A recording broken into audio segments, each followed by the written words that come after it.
So, ito nga po ang update at latest ngayon na ating binabasa, no, na itong si Sara Duterte, yung kanyang opisina, ay meron pong 433 security personnel. Ganyan po katakot si Sara Duterte na isang vice president, ha? Oo. Noong nakaraang taon ay higit 400 ang kanya pong bodyguard. Ibang klase. Grabing takot, mga kaibigan. Grabing takot. Ang tapang-tapang, no? Pero sobrang takot. Diba? Oo. Ayon po sa ulat ng Commission on Audit, itong si Sara Duterte ay meron nga pong 433 security escort sa kanyang unang taon. At ito na po ay 455% na pagtaas sa bilang ng kanyang mga bodyguard, no? Na kanyang ika nga ay hinire noong kanyang noong final year nitong dating Vice Presidente Leni Robredo. The Commission on Audit 2022 report included a breakdown of the office of the Vice President staff, showing that the office has 433 non-plantilla detailed personnel under VPSPG, Security and Protection Group. Napakalupit, di ba?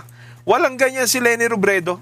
The report, however, does not detail if the hundreds of security escort were hired by the OVP or what their tasks are. In total, the OVP had 509 personnel under its office for 2022. Meanwhile, the audit, ito po yung sinasabi, report posted in 2021, the last year of Robredo in the office, showed the OVP had 78 non-plantilla military detailed personnel. So, 78 lang yung kay Robredo. Similar to the report on Duterte's office, there were no other details available. Sa panahon ng tatay niya, ganun din, wala ring binibigay na mga na mga datos, ano. When Duterte took office in 2022, her request to activate a security unit separate from the Presidential Security Group was approved by the Department of National Defense and the Armed Forces of the Philippines. She said the VPSPG will provide security and protection to all Vice President. So ayun po yung dami, mga kaibigan, ng naturang bodyguard na pinapasahod po siyempre hindi na mga Duterte, hindi ni Duterte, di ba? Pinapasahod po ito, mga kaibigan, ng kaban ng ating bayan.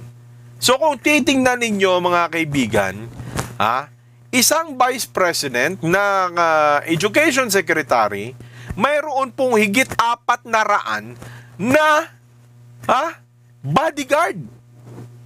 Paano nangyari yun? Di ba? Bakit 400? Grabe, mga kaibigan. Ano to? Makikipagdigmaan ba ito, mga kaibigan? Di ba? Makikipagdigmaan ba si Sara Duterte sa mga bawat tabayan na mapupuntahan niya? Bihira nga natin nalalaman. Bihira nga ito lumalabas. Bihira nga napuputikan o naalikabukan ng paa nito. Bakit kinukonsinte, mga kaibigan, nitong mga opisyal ng AFP at ng PNP ang mga ganitong klaseng di ba, pagwaldas ng kaban ng ating bayan? Grabe, mga kaibigan, di ba? Imagine mo yun, 400 plus. Ikaw nga, sige, bilangin mo, magkano ang sahod ng bawat isang security detail o security personnel? Magkano, mga kaibigan? At hindi po ito, mga kaibigan, manggagaling sa bulsa ng mga politiko. Manggagaling po ito sa kaban ng ating bayan. Can you just imagine, mga kaibigan, buong termino ni Duterte Sr., yung Rodrigo Duterte, hindi po ito nakapagbigay po, mga kaibigan, ng increase sa mga teacher. Sa panahon ni Sara Duterte, mga kaibigan, wala pong naibigay Excuse me po. Sabi ni Mike Enriquez, ha. Condolence sa Ginoong Mike Enriquez, ha. So sa panahon, mga kaibigan, nitong si Sara Duterte, wala pong naibigay na increase sa mga teacher. Okay? Kulang po tayo sa mga classroom, kulang po tayo sa mga sahod ng teacher, pero napakalaki po ng Intel Fund. Grabing mga panggagago, mga kaibigan. Ang ginagawa nitong Duterte sa ating gobyerno. 'Di ba? Pero yung mga kanyang mga followers na siguro sumasahod din 'yan. 'Di ba? Puring-puri yung mga ganitong klaseng lahi, ibang klase mga kaibigan, 'di ba? Imagine niyo kung yung mga pediatrician, mga kaibigan, sasabihan yung sasabihan itong mga magulang na makabubuti sa anak kung meron kang mga pinapatugtog, mga kaibigan, na nursery rhymes, di ba? Sa iyong bahay. Pag baby pa yung anak mo, magpatugtog ka ng nursery rhymes. Tapos lagyan mo yung ilalim ng una niya ng mga alphabet. Kasi paglaki niyan, makakabisado niya yung alphabet, di ba? O kaya lagyan mo ng mga letters yung crib ng anak mo. Bigyan mo ng toy na merong mga letters, merong mga shapes at saka mga numbers and animals. 'Di ba? Lalagyan mo ng ganung mga decoration yung kwarto ng anak mo para matuto, para ma-recall niya, ma-remember niya yung mga bawat nakikita niyang letra at yung mga nakikita niyang mga words doon sa kanyang kwarto. 'Di ba? Pero itong si Sara Duterte, mga kaibigan, kung kailan magsisimula na yung klase, biglang naisipan, na ipatanggal lahat ng mga dekorasyon sa mga pampublikong paaralan sa elementarya. Di ba? Pinatanggal, mga kaibigan, ng ganun-ganun lang. Can you just imagine, my friends, yung mga dekorasyon na yon, mga kaibigan, magkano yung worth nun? Nanggaling din po yon halos sa mga sahod ng teacher. Bumili sila ng mga kartolina, dahil hindi naman po lahat pwedeng makapag-ambag. At yun po, mga kaibigan, ay galing po sa utos ng kanilang mga district officer. Galing po yun sa national. Lagyan nyo, pagandahan kayo ng room. Lagyan nyo ng mga decoration para mawili yung mga batang sa elementarya na makapag-aral. Pero anong ginawa nitong si Sara Duterte? Sa kagustuhan niya na maalala siya ng mga tao dahil sa mga ganong klaseng kabulukang mga utos, ipinag-utos niya, mga kaibigan, na ipatanggal lahat ng dekorasyon. Can you just imagine? Guys, kung ano ang oras na iginugol nung mga teacher para gumawa ng dekorasyon. Diba?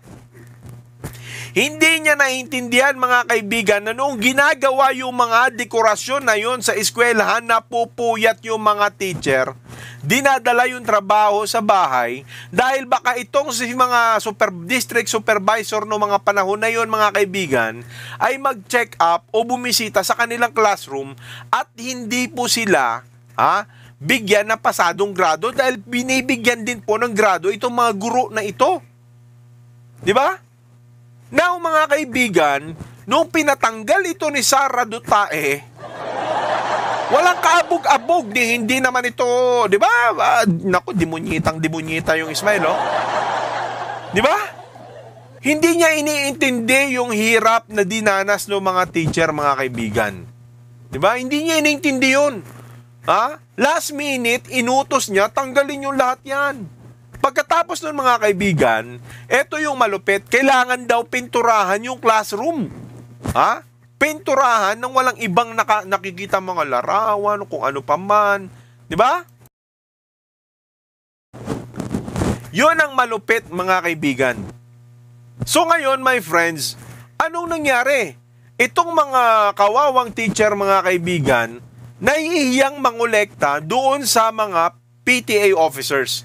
At yung mga PTA officers na makadutai dyan, imagine niyo kayong mga parents and teachers association na yan, yung mga nanay, mga magulang na makadutai, imagine niyo, hiningian kayo nitong si Sara Duterte ng role para gawin yung brigada eskwela.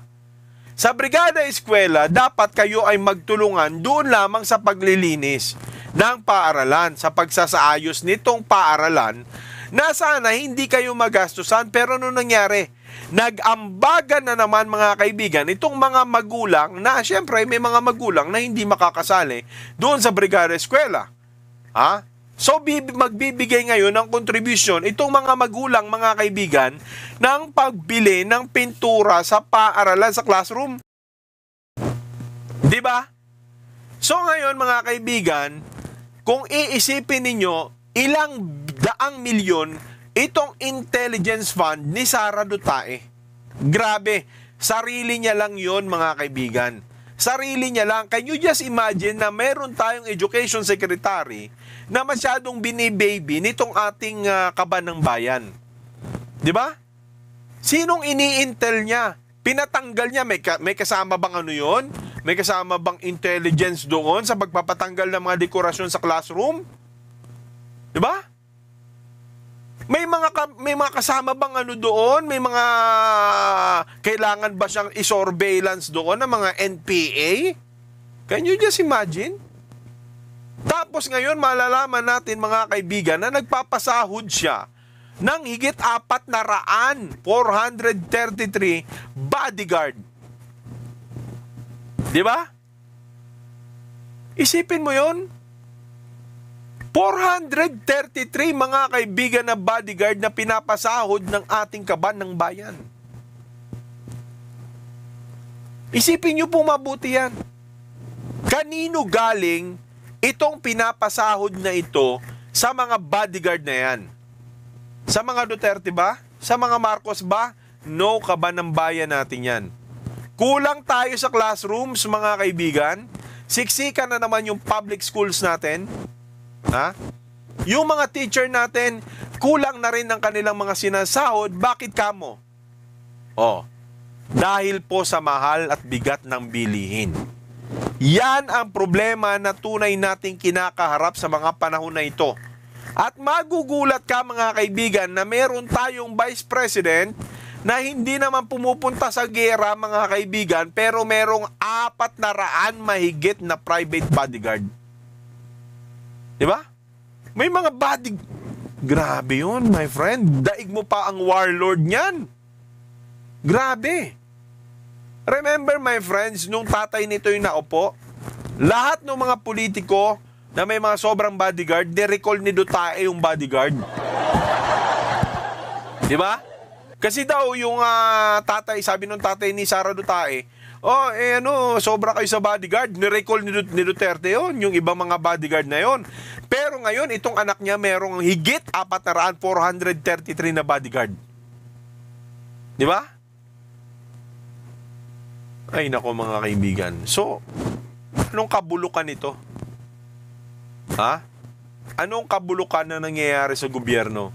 And I think kailangan gantihan ng mga Marcos yung utang na loob nila sa mga Duterte. That is why they have to poise Sara Duterte on next presidential election.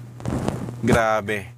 Kung buhay lang si Aling Soledad Duterte, mga kaibigan, I'm not sure if she'll ever be proud of her next generation, of what she had made. Diba? I'm not sure. Nagpapasalamat tayo at may Soledad Duterte na minsang nabuhay sa mundo. Pero tingnan nyo, mga kaibigan, hindi lahat ng bunga ay matino. Kung nabubuhay yung patriot na yon, mayroong bulok na bunga. At alam ko na siya mismo ang puputol sa sungay ng mga ito kung nabubuhay ang kanilang matriarka. Sayang, mga kaibigan. Sayang yung ipinaglaban noong unang ROA. Noong Soledad ROA. Sayang. And here we are now. We are suffering because of this father and daughter. Di ba? Dahil sa mga Duterte na to, nagkaganito ang Pilipinas. nabulok ang Pilipinas. Sayang po, mga kaibigan, sayang.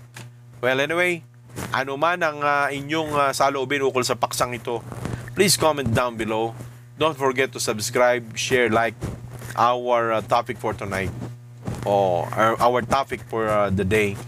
And salamat po sa mga tunay na suporta, mga kaibigan.